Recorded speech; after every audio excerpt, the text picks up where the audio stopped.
और ये रोड पे भी ना खड़ा करें, इतना ही ज्यादा आपके पास। ये देखें कितनी स्पेस है यहाँ, इसको अंदर कर लेना, रास्ता ना बंद करें लोगों का, ठीक है ना।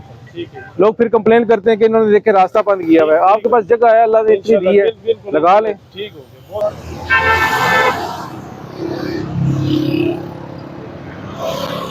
नीचे आ जाएं।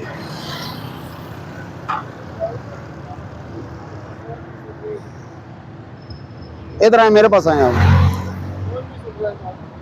फोन अभी कर। क्या नाम है आपका जी? जवार। जवार साहब, आपका लाइसेंस किधर है? आप अभी ये चला रहे हैं, इसको चलाने के लिए एक जो रुका दरकार होता है उसको कहते हैं लाइसेंस। बगैर लाइसेंस के बंदा ये गाड़ी के ऊपर बैठ ही नहीं सकता। अच्छा, आपका